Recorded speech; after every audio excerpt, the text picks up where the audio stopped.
Vamos falar hoje um pouquinho sobre inflamação crônica. A inflamação crônica, ela é uma inflamação mais persistente, ou seja, é uma inflamação que leva algum tempo para se instalar no organismo. Nós já falamos de inflamação aguda e a inflamação crônica, ela ocorre após a persistência de algum processo agudo, ou seja, que não teve uma resolutiva, tá? E essa resposta que acontece, ela não tem um período muito definido, digamos assim, pela literatura. O que se mais fala, que geralmente a inflamação crônica se instala em torno de 6 meses de algum processo inflamatório, mas não tem, digamos, um real consenso em relação a esse tempo. O que se sabe é que na inflamação crônica existe uma resposta lesiva do tecido bem maior do que acontece com a inflamação aguda. Até porque as próprias células envolvidas nesse processo são do tipo mononucleares, que elas são principalmente os monócitos, que no tecido são os macrófagos e os linfócitos. Outro aspecto importante da inflamação crônica, que é diferente da inflamação aguda, é a angiogênese e a fibrose. A angiogênese, a presença de novos vasos, né, o desenvolvimento assim de como se fosse uma nova circulação, e a fibrose, tornando um tecido enrijecido, né, ou seja, um tecido até sem uma vitalidade. E as causas da inflamação crônica, né? Como eu já havia falado, a inflamação crônica se dá principalmente por um processo inflamatório agudo persistente, no qual não tem uma resolução. A inflamação crônica pode acontecer devido à exposição prolongada de algum agente tóxico. Isso daí pode levar anos para desenvolver uma determinada patologia, mas, por exemplo, antigamente, quando nós professores dávamos aula só com quadro de giz, era muito comum na idade mais avançada, por volta dos seus 60 anos, começar assim a desenvolver nesses professores um problema pulmonar devido ao giz, tá? Então, existe outros produtos que com o passar do tempo, a longo prazo, pode desencadear, sim, uma inflamação crônica. E também uma doença autoimune. Lembrando que doença autoimune é quando o organismo produz anticorpos contra suas próprias células. Isso também se manifesta com um longo prazo. A maioria dos casos, as doenças crônicas, elas são descobertas por volta de 20 e poucos anos de idade. Ou seja, não é que, por exemplo, na infância não tenha produção de autoanticorpos, não quer dizer isso. Mas como é algo muito lento que vai acontecendo e se instalando aos poucos no organismo, as manifestações das doenças autoimunes muitas vezes acontecem tardiamente, mas é um tipo de inflamação crônica. E as características celulares? As características celulares são de infiltrados de células mononucleares. Essa é a principal característica, porque a gente sabe que na inflamação aguda, o recrutamento principalmente são de neutrófilos, ou seja, células polimorfonucleares. E neste caso não. As células que se infiltram em uma infecção, inflamação crônica, melhor falando, são os macrófagos, linfócitos e até os plasmócitos. Nesse caso aqui, é muito comum, principalmente devido aos macrófagos, ter uma destruição tecidual devido às citocinas liberadas pelos macrófagos. Os macrófagos, eles são em células importantíssimas, tanto para a fagocitose como também para a limpeza do próprio tecido, remoção de células mortas. Mas se o processo inflamatório ele não termina, ele não acaba, então sempre vai sendo ativado a liberação de citocinas, e essas citocinas são quimioatratoras, então elas acabam sempre atraindo novas células para aquele local.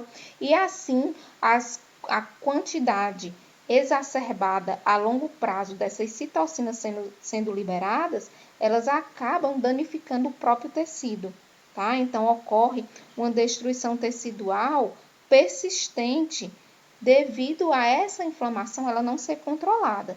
E assim, tende até a formação até de um tecido conjuntivo em um determinado local onde não era para ter. Ou seja, começa a haver deposição maior de colágeno, elastina, e assim esse tecido começa a ficar mais fibrosado. E esse tecido pode chegar a um ponto que ele não tem mais atividade no organismo. Por exemplo, uma fibrose no pulmão pode ocasionar que um determinado ponto do pulmão não tenha mais como fazer uma realização de trocas gasosas, por exemplo. Também, com uma inflamação persistente, sempre há ativação de sistema complemento.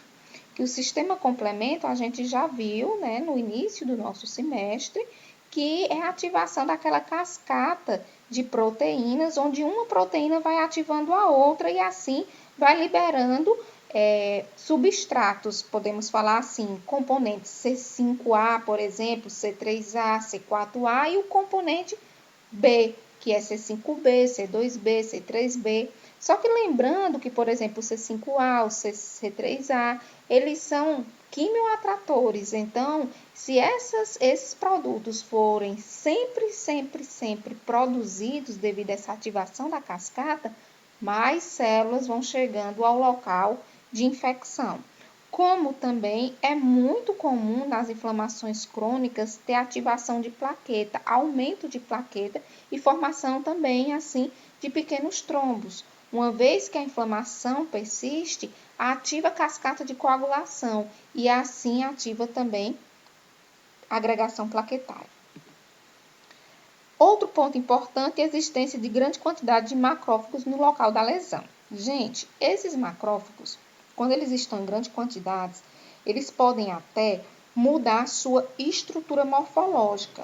Eles podem se tornar células até mais achatadas, que a gente chama isso de macrófagos epitelioides, tá? E quando ele se torna epitelioide, ele não tem mais a função de fagocitose, ele é uma célula apenas secretora.